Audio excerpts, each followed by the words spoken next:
it's God's desire to want that for us. And if we can just maybe accept that God desires this for me, and that hopefully is powerful enough for anybody to start to move in that direction, for me to be all of those characteristics, that new identity. And because if we just lean on our desire and want, that's going to run out. But if we... And you probably don't want it. You probably don't want it. If you don't know it or believe it or accept it.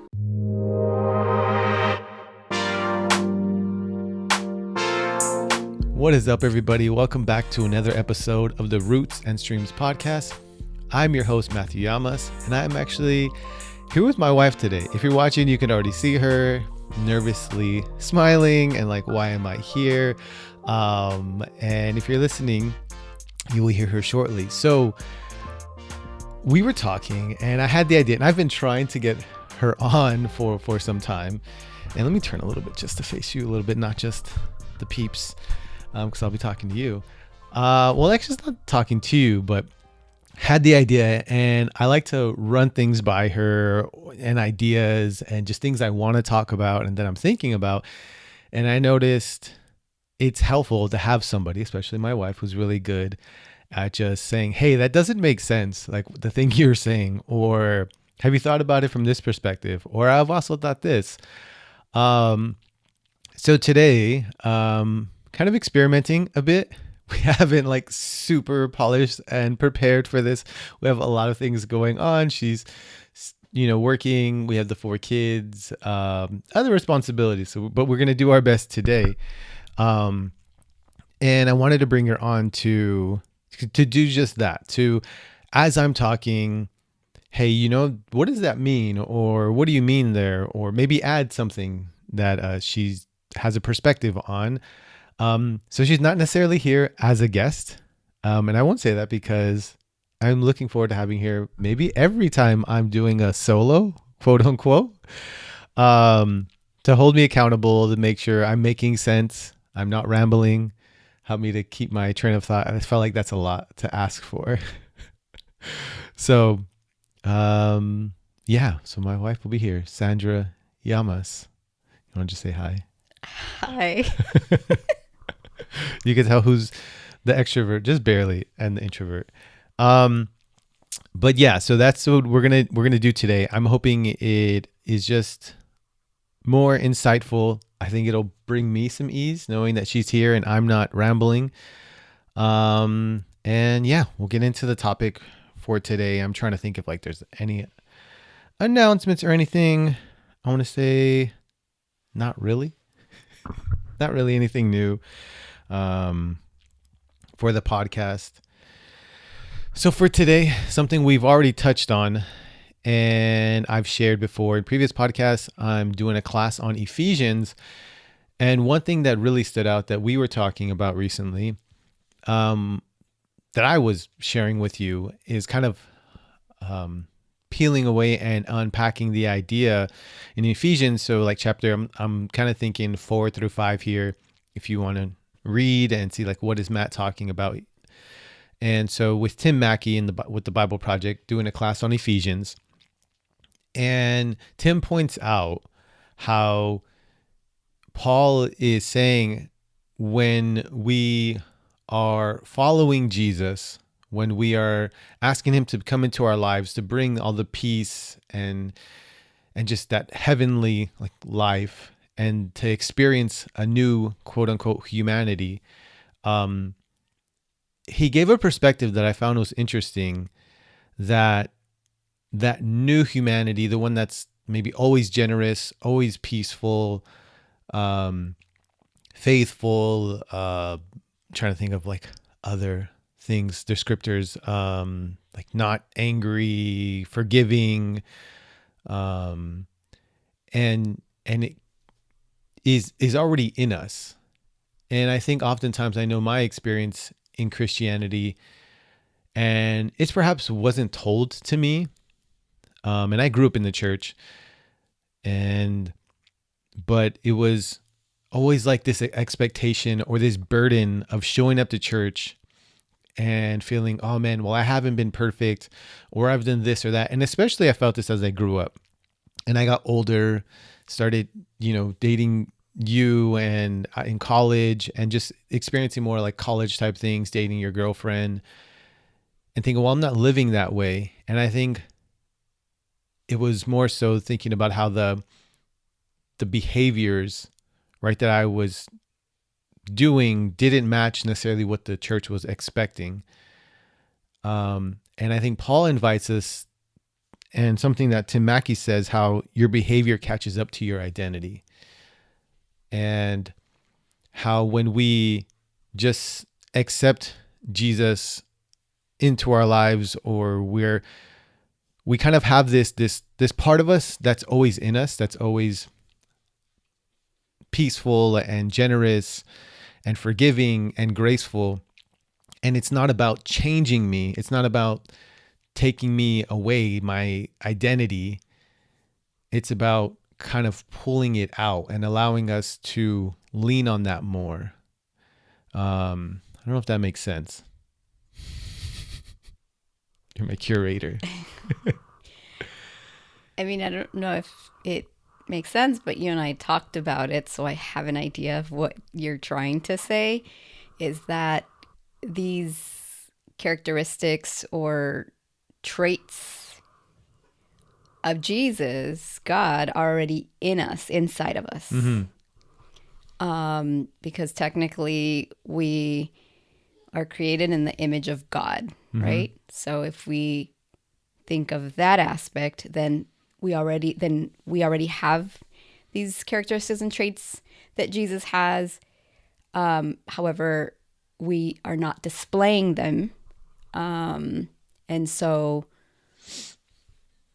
I think what you're saying about how the behaviors catch up to our, what was the thing?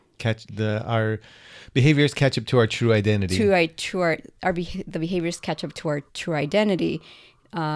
So that's because that identity is of Jesus. Yeah. And so the behaviors come thereafter slowly as we work towards being more like Jesus, right? Is that what you're trying to say? Yeah.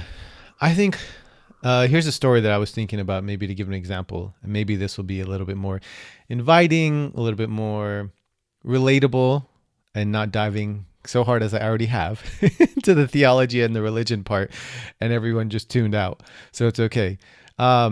Is that I know for myself, I didn't spend a lot of time playing basketball. I do now. And I think I'm pretty good at basketball. And I can come up with two examples, actually, now that I think about it, because I'm reminded of both of them, was that growing up, I played basketball here and there with some friends that they were really good at basketball. They played in leagues as kids, and I just played with them outside at their little court on their garage once in a while. And they would teach me things here and there, and then be surprised that I do them, because I was like a little chubby kid that wasn't too active and wasn't exposed to a lot of sports.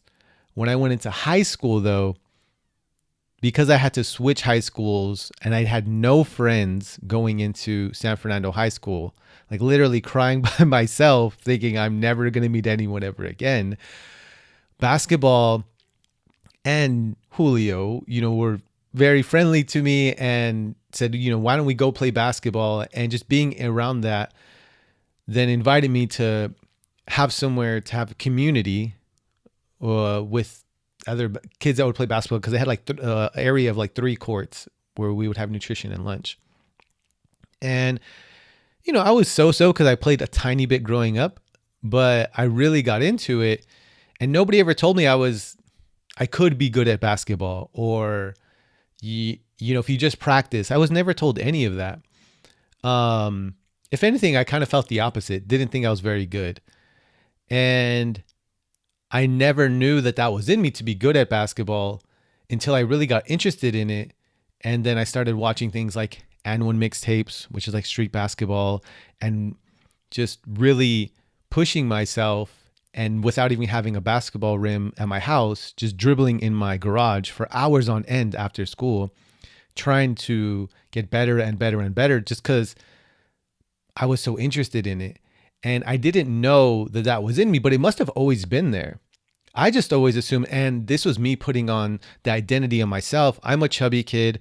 I'm not good at sports. I probably won't be very good at basketball. But then just somebody saying, "Hey, come over here and just play just to play. Like, it's not about being good."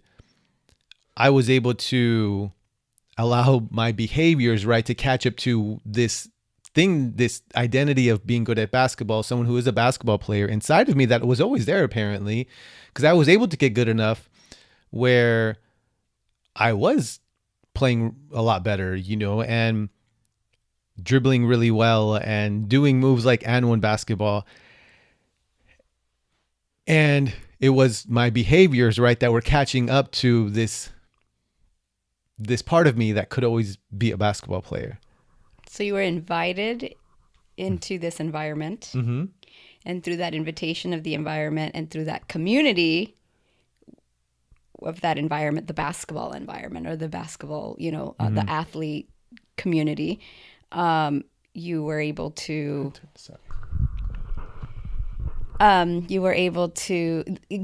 your behavior or your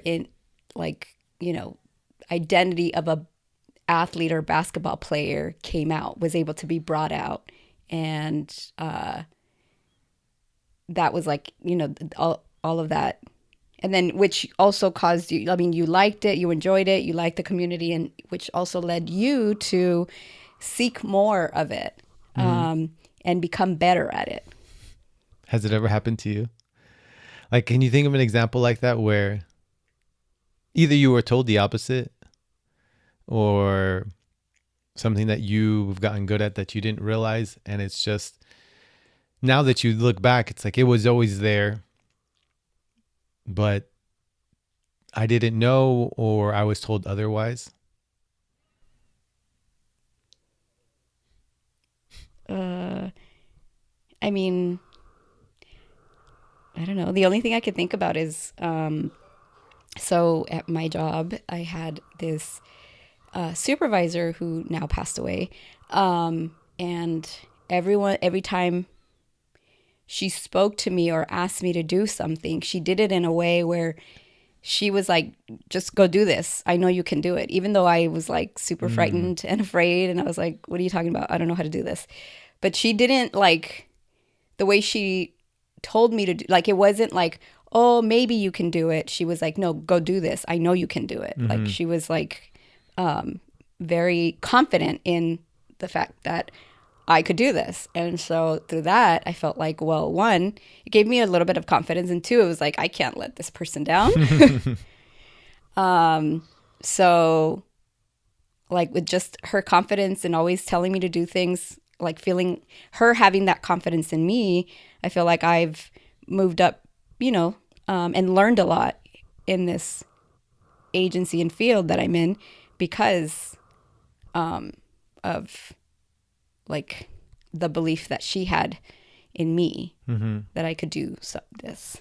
So it helped to pull out that from you or invite you to step up to that expectation. Mm-hmm. Yeah. And I think what I was getting at in the beginning was how oftentimes in church, including myself, I think we do this maybe with everything, probably even in social circles, or even on the basketball court that at LA Fitness that I go, if somebody shows up and say they're okay and, they want to get better, but that community expects them to already be really good instead of, giving them space or encouraging them or, kind of pulling an even better player out of them. The community is not doing that. And I think the same thing sometimes happens in Christianity. And what Paul is trying to say is that greatness is already in you, right? Because God, like you said, God made you in his image. And when you invite Jesus in, it's already being pulled out of you. It's not that we're changing and taking away and changing, Matthew, or changing Sandra and making you not Matthew or not Sandra or not whoever you are.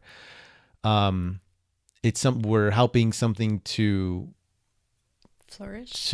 to flourish, come out, to surface. That's always been there. And actually, that's a perspective that I think sometimes maybe give people the benefit of the doubt, even to my expense. Some people may argue, and don't agree, is that I just always have the hope and the belief that there is goodness in everybody. Like everybody's default, to me, I don't know the mental health things, psychology and the way our brains are all wired, but I just always have to believe that we are by default generous and forgiving and can give mercy to people and kind and peaceful. And I know we don't experience that with everybody. However, I think that's what Paul is trying to get the people he's talking to notice, in that it's not about showing up already changed.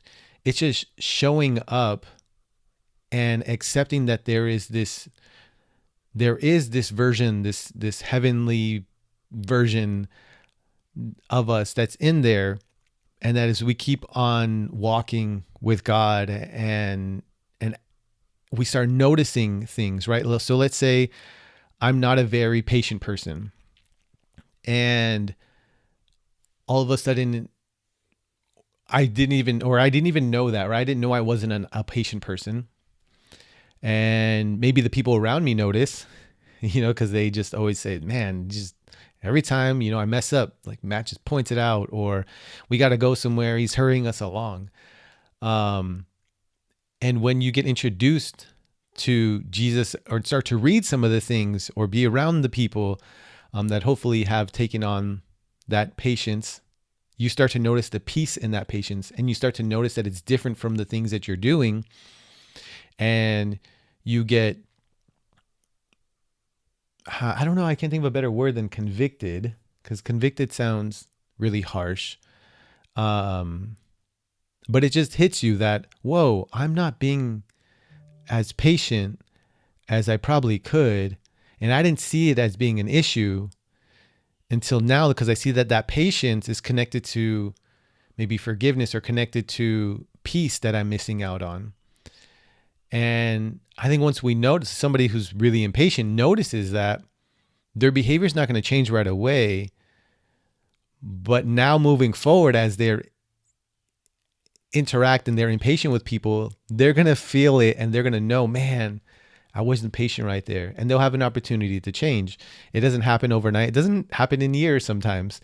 But I think we're more aware, though, and we're presented more opportunities and invitations to change that, because we're being invited to an identity that is more peaceful and joyful. And I don't think peace and joy are connected to impatience. What do you think of that? There's a lot. But I was stuck in actually something before what you just talked about.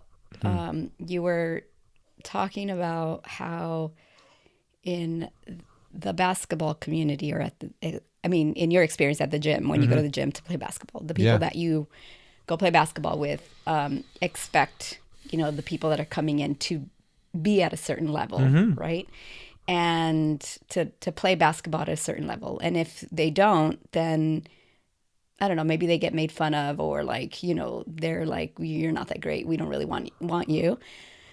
And you also touched on how, maybe like in the Christian community, or in, just religion in general,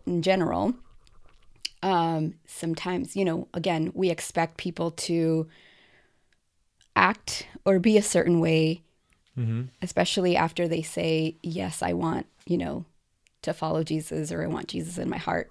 And so what I was thinking of was that if you're not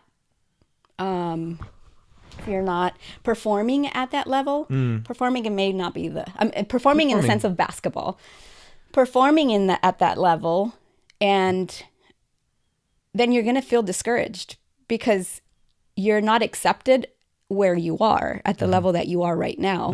Like you said, they don't really give you the opportunity to kind of get yourself up to the level that they're expecting you to be. Yeah. And so I feel like with religion as well, like, you know, when you accept Jesus or get baptized, and I think as humans, we've put on this expectation on people to like be transformed or like have these like innate behaviors come out immediately. When it doesn't work that way. I think we need to be more accepting of where people are, and then walk with them in that. I'm not saying condone whatever behaviors they're doing, like if it's, you know, affecting their life and making it difficult for them to live a better life, but not you know, make them feel bad that they're not, you know, at the at level C when they just started their journey, you know, or sometimes even when they're, you know, they're further along in their journey, but sometimes for different people, it takes different, you know, different times to get where they want to. And so when we're not, you know, I think maybe that's what causes a lot of church hurt, and for people to leave, you know, and go look for something else because they don't feel accepted like where they are, because they feel like I need to change now. If not, like they just feel more guilty. Yeah. No, I think that's a great point. And it reminds me of when, I can't remember which disciple, asked Jesus, well, how many times do I have to forgive somebody? And he says, was it like 70 times 7? And can study the numbers, but from what I've understood is that it means like completely. It means in like forever. There's a certain mathematical number you can get to. And Pastor Mike Todd talks about how, you know, is that 70 times 70 a day, an hour, a second? Essentially, it's like forever. And I think he knew, as in Jesus knew, that their continued experience, their human experience, is going to continue to be imperfect. So I need them to constantly have grace and forgiveness for each other. And what you touched on was me thinking about, it's going to maybe take a handful of games, or maybe the rest of the games that we play in that gym are not going to be as competitive and as fun. But is it worth inviting a person who really wants to be a part of this community and really wants to work on their basketball game and really just needs to be around other people? And it's hard because at times we can be selfish and be like, I do not want to play with this guy. He just airballs it every time, or he can't even dribble, and whatever it is. And it slows the game down, or it makes it that my team's always losing because I don't want him on my team. These things really legit happen. I know. in these gyms. And it really challenges something that I was talking about last night in a conversation. It was about our pride. It really is like always going to be challenged. Those things are going to constantly pick at like us to work on something. Yeah, if we are seeing that, or saying they need to work on something, it's probably something in us. Because maybe we need to work on our mercy giving. We need to work on our grace, our forgiveness, and be sure that we can be found as a source for that person to be accepted and to feel like it's okay where they are, or not even notice it, hopefully. And instead of feeling the heaviness of, I need to change. These people aren't accepting me, and if I mess up one more time, I'm out of here. And I think that's true for both communities, and for all communities probably. We always feel like in different communities, right? Probably my basketball community, I'm better at basketball, but there's times where I feel like, man, I'm playing really bad today. And they point it out. They definitely point it out. Like, I've got nicknamed Turnover Matt. If you don't know basketball, turnover is like when you lose the ball or you pass it to the wrong player, on accident, not on like purpose, obviously. Or and then that identity, right? If we want to talk about it, then that's hard to shake off my brain, because now I'm being called turnover Matt. This is a real legit thing. It'll be funny if any of the basketball players that I play with listen to this one. And it's something we talked about, how now I'm being, and it's out of fun. I get it. I'm not like really hurt up, but I do want to touch on it, because when you get called something like turnover Matt, somebody who always loses the ball, you're taking on that identity because somebody has spoken it into you, right? Even though it's jokes and everything. And I've experienced that. I've had to think, man, do I really turn the ball that much over? And then say the next game I turn it over again, I'm now thinking like, man, I really do turn it over a lot. Maybe I'm not as good as dribbling or as passing as I thought I was. And I start to then let fear creep in and saying, okay, the next time I have the ball, I got to be sure I don't turn the ball over, because I don't want this to continue, which is not serving my basketball performance or confidence. It's actually pushing it towards the opposite. And it's confirming that I am this person who doesn't, know how to play basketball or plays really reckless. And we talked about how, right, the power of suggestion or the power of like influence. And I think that connects to this part of in Ephesians that Paul is trying, and he knows he's a master of words, and he knows that it's kind of an and thing, that some people may take it as the chicken or the egg thing, in that, is that really in me? That you're speaking, saying, I have just, when you take on and you're accepting this new humanity, as it said, this new identity. And if we think about who Jesus was, as like loving and peaceful and kind and generous, forgiving, all of those things that patience that I aspire to, I won't speak for everybody, and that I think are really great characteristics, and we hope our children have them, and so that the world can have them.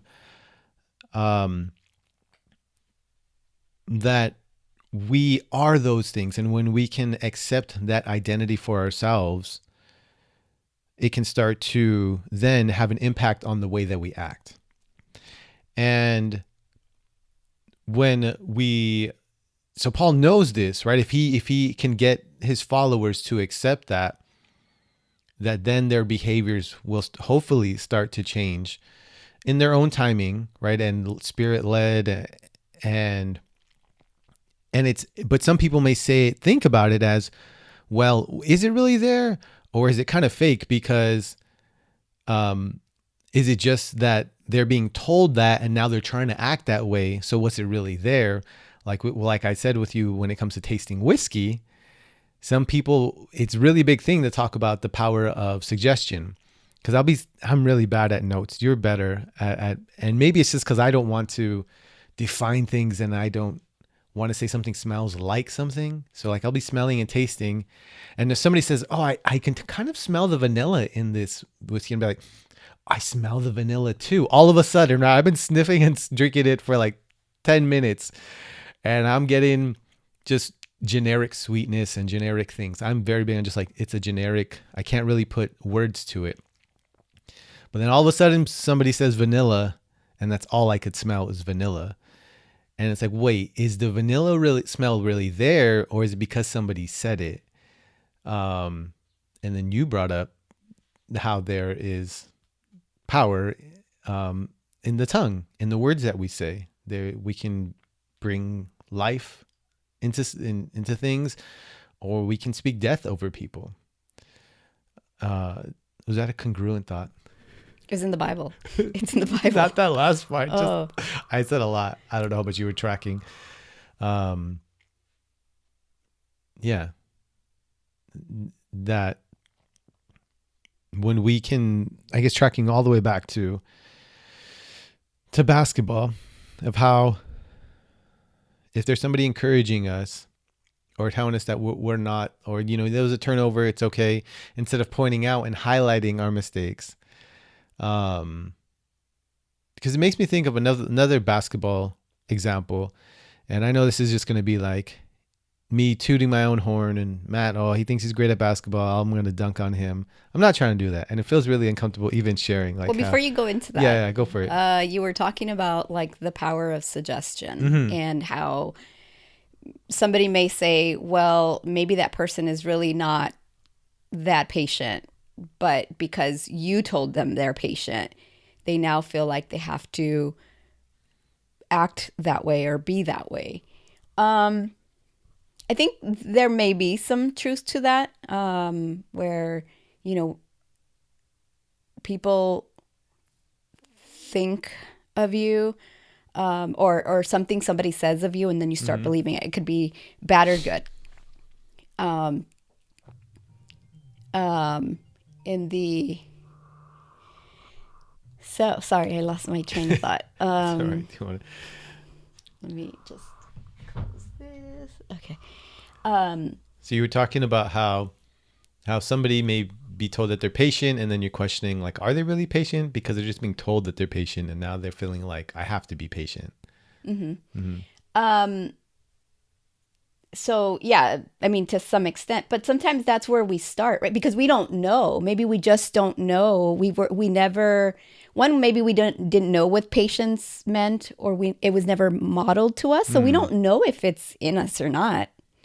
But as people talk about it or tell us that we are this, I think that's when you start, and maybe because this person told you you're patient, then you start acting that way. But then you start figuring more about you. That's where you start understanding more about yourself, or working on these behaviors, like that you really are patient, but you just never knew, or you never saw how patient looked.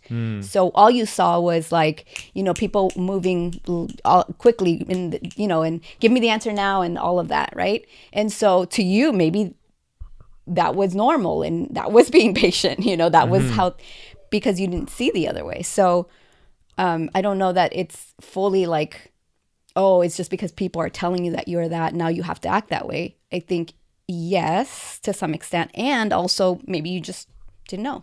And now you're discovering this side of you, or your ability to be patient. Yeah. I think that's a great point of not knowing the option or what it looks like to be patient. And I've talked about that with somebody before, about how maybe their parents didn't even know it was an option an option to love on their kids and talk to them vulnerably and read them books.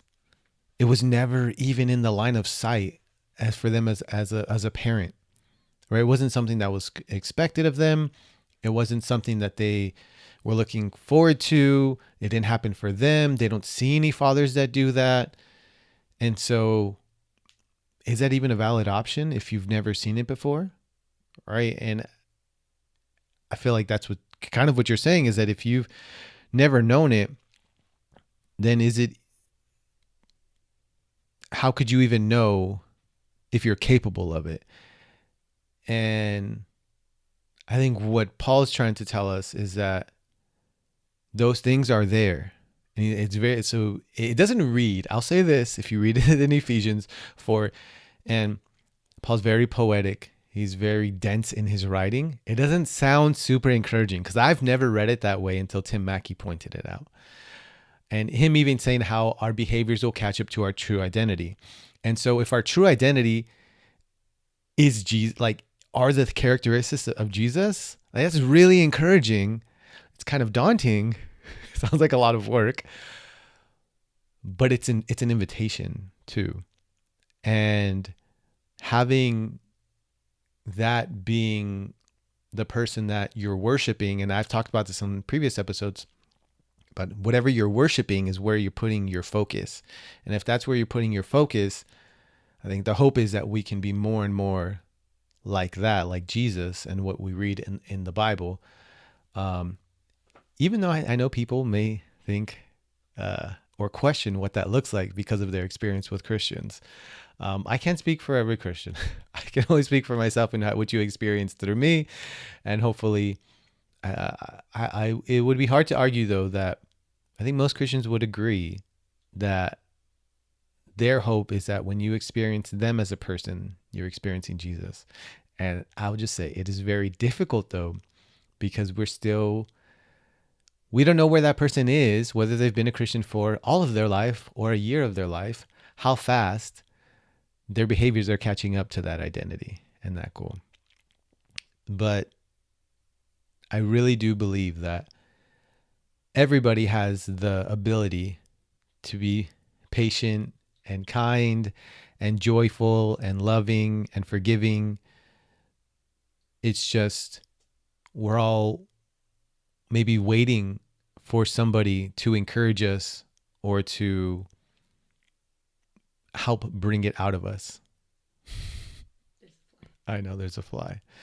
That fly is trying to challenge our invitation to being more joyful and patient in all circumstances. Right? It's like, yeah, I really want to work on my patience, but I have 4 kids. And it's not a good time to work on my patience because it is just not a possible time.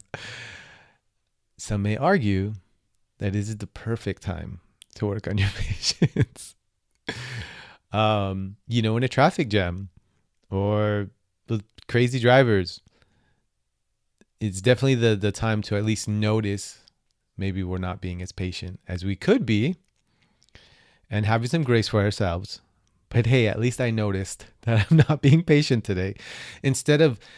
So here's the other part, right? Is that when you don't even notice and you don't even feel like, oh man, I was just impatient, or you don't show up to a group of people and you're not saying, man, I just drove here and I flipped somebody off and I just really, did a terrible job and I probably shouldn't even be at church today, right? We hear comments like that all the time. And I think it's great.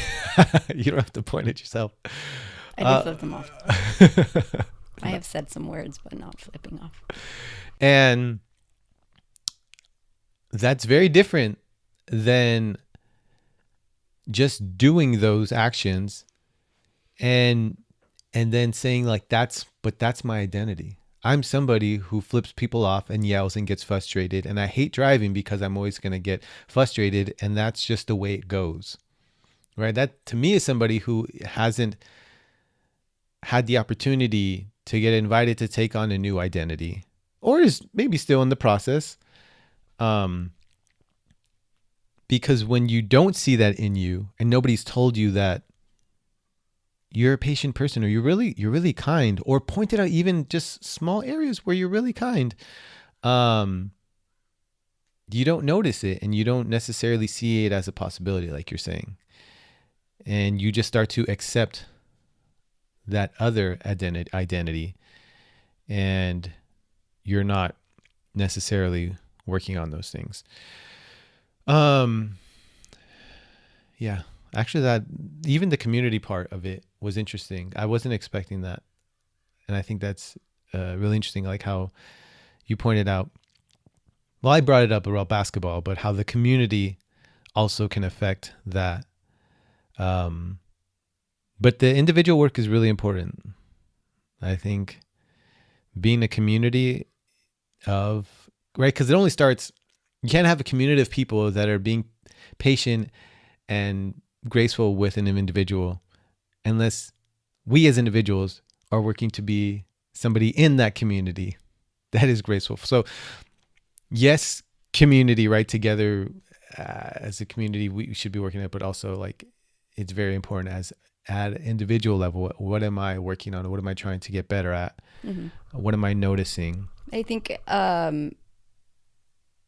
when you feel like the community accepts you and encourages you, I think that helps for you to be more interested in wanting to change and kind of reflect what this community does or looks like. Because you feel accepted, and so you want to remain in that community. Yeah. So you want to have a connection. So yes, I agree that most of the work is you have to do on yourself, with God's help, but also the community. Having that community can be very encouraging to do that. Because if the community is not super accepting and encouraging and inviting, then you feel like, well, what's the point of me wanting to be like them or learn what they're learning, or they're not accepting me. So, I don't belong. So I'm just going to go on to something else where I will feel. I think most people want to feel accepted and seen. Definitely. I completely agree. And it is so difficult. I would imagine I have sympathy for both parties. For the Christians that even subconsciously, I'll say subconsciously and consciously, are not accepting people that are new, and their behaviors, to them, they're not deeming them as acceptable for whatever reason.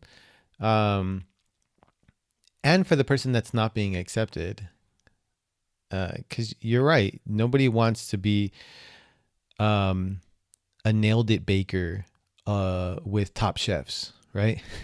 If you're not familiar with nailed it, it's where people that really have very little to no baking ability, and it's like a comedic thing where they're just like, they put out their terrible looking finished product and they say nailed it. And it's intimidating, and it makes you feel small, and it makes you feel like I'm doing something wrong. And it's not that invitation of, you are a great baker, just keep at it, but when you dropped in that sugar today, you added that sugar like perfect. Like anything, we have to give people. And I think it's the same thing if we can even connect it to our kids. And the best example I can think of is cooking in the kitchen, for me at least. It's difficult, and oftentimes they want to go the opposite way. Like, even when you're like, hey, I kind of know, you have to have patience until the point where they fail, and then they're going to come around again. But kind of kicking them out of the kitchen for dropping things all the time, or not chopping things correct, making a mess. How could they ever become better cooks if they're either always being put down in the kitchen or not invited into the kitchen? Yeah. It reminds me of like in my work. I, like you said, because you were saying you feel for the community, like, because you see this person and you see the potential, or you see like what they have inside of them innate, and you want to help them bring that out and be more like Jesus. So I think about like the people that I've worked with in my job, and I'm helping them. I'm trying to help them get some kind of resource or something, and I'm like telling them like, okay, you should be doing this, and they do the complete opposite. Like to the point where they cause like for their benefits to, for them not to be able to get what they need. And in my head, I'm like, I get frustrated. Like you said, so I'm like, why don't you see, like, you need this, and so you need to follow this. Like, I see it, like, you need this, but they can't see it because for so long they've been rejected. And,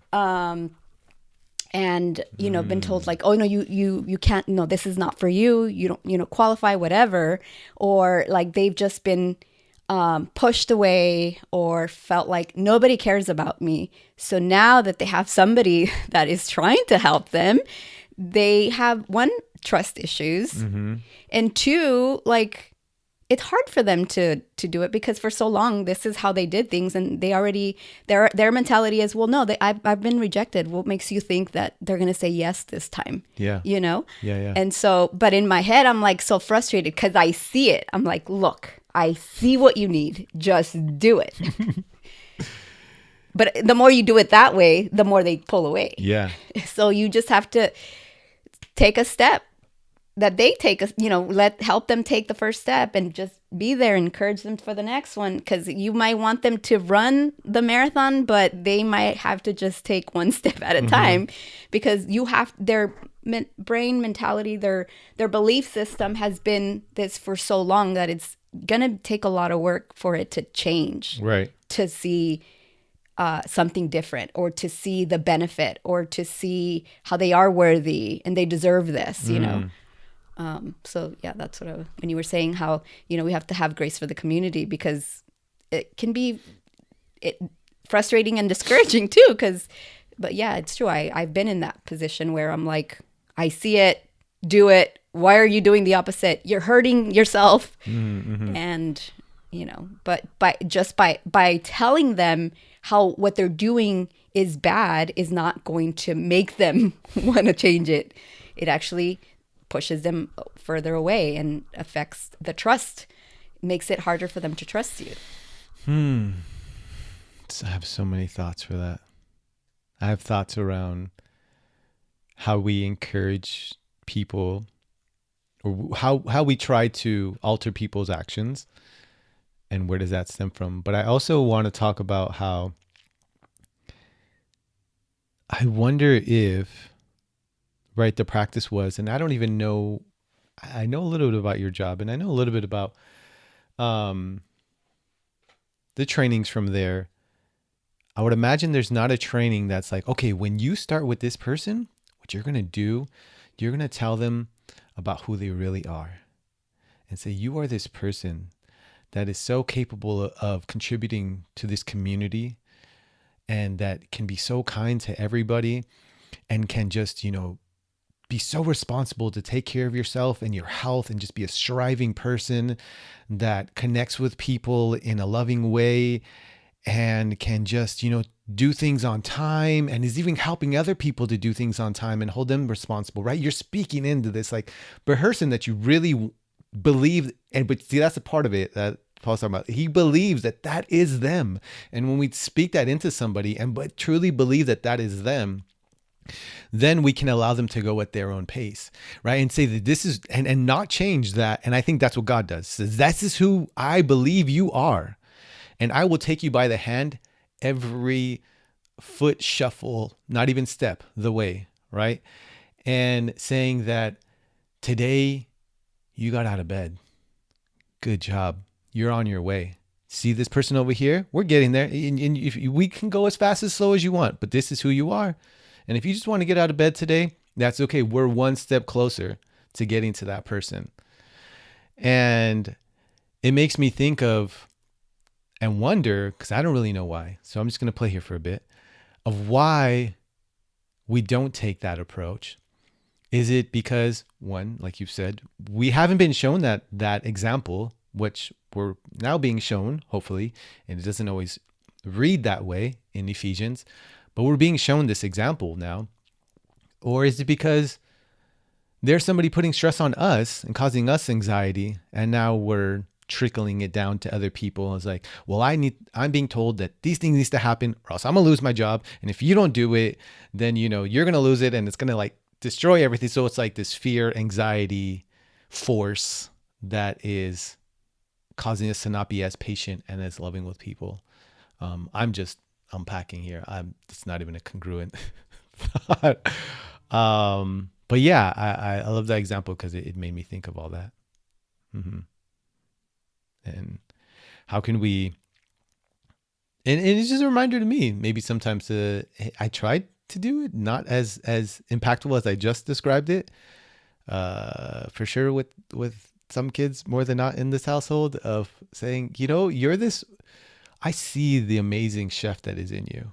I see how you have ideas and you just keep on trying even when you mess up, or it's so important for you to make things taste good, and just the incredible things that you're trying to do, and just pointing out all the great things that they're doing instead of all the frustrating things, because, well, we're human too, right? So we have to have some grace for ourselves. So we need somebody talking to us about the great parents that we are, hopefully.